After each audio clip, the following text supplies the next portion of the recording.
Good morning, children. Today we would be starting with heterotrophic nutrition. In the last class, we talked about four life processes, that is, nutrition, respiration, transportation, and excretion. In the last class, we started with autotrophic nutrition. Today, we would be talking about heterotrophic nutrition. In the earlier classes, I told you that heterotrophic nutrition is of three types: holozoic, parasitic, saprophytic. Holozoic nutrition is a type of nutrition where the organism takes the food inside the body and digestion takes place inside the body. Parasitic nutrition is a type of nutrition where an organism derives nutrition from other organisms without killing them. Okay, and saprophytic nutrition is a type of nutrition where the organism breaks the food outside the body and it just absorbs the nutrients inside the body.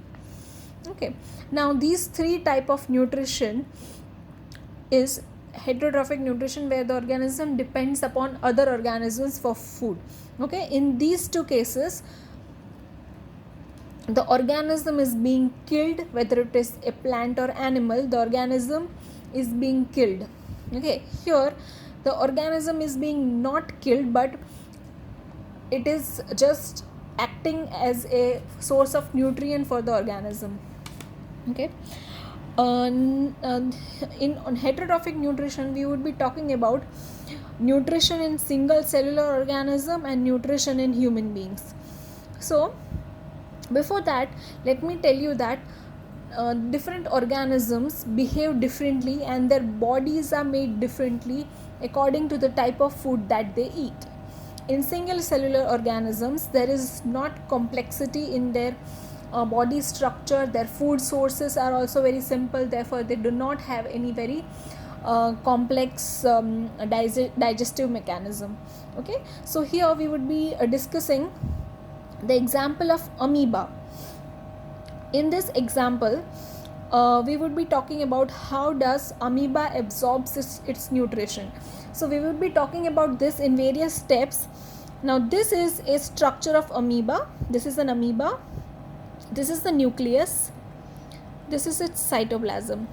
Okay, now as soon as there is a food particle around the amoeba, amoeba will sense the presence of food particle and it will extend its cell membrane like this. Okay, it will extend its cell membrane towards the food particle. This is known as pseudopodia. Okay, pseudopodia also means false feet. Okay, so it will extend its cell membrane and gradually it will engulf the whole food particle like this. Okay, and after engulfing, a food vacuole is formed. This is known as food vacuole. Okay, where the amoeba has engulfed the whole food particle,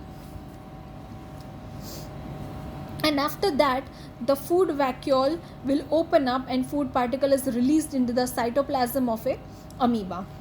Okay, as soon as food particle is in contact with cytoplasm, the cytoplasm will absorb the nutrients from the food particle and it will just excrete out the waste materials from this food particle. So this is how an amoeba will obtain its nutrition. Okay, now talking about nutrition in human being. A human being is a very complex organism, and therefore the mechanisms that are used for carrying out different life processes is also a little complex.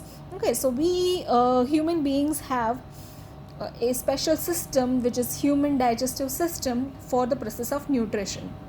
Okay, this human digestive system has three main structures: alimentary canal, accessory organs or secondary organs, and glands that are involved in the process of digestion.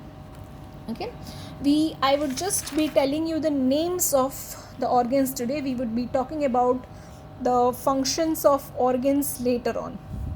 Okay, so the alimentary canal is a very long tube-like structure starting from the oral cavity to the anus. Oral cavity is also known as buccal cavity. This oral cavity or buccal cavity has three main structures: teeth, tongue, and salivary gland. As you move forward, there is an esophagus, then stomach, small intestine, large intestine, which is also known as colon. The end of large intestine is tapered into a structure known as appendix. Then there is rectum and anus.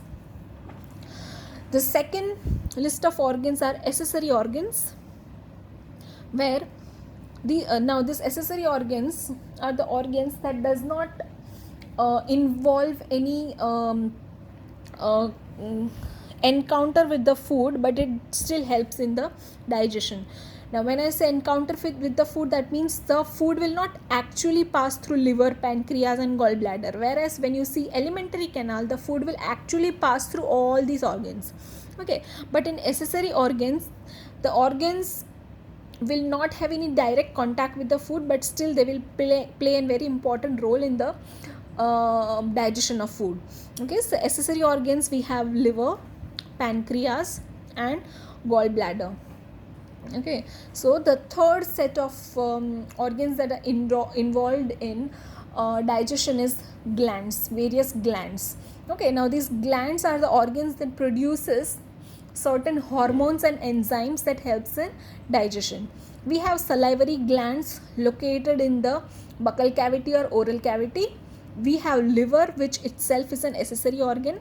We have gastric glands that are present in stomach. We have intestinal glands that are present in small intestine, and we have pancreas, which again is an accessory organ.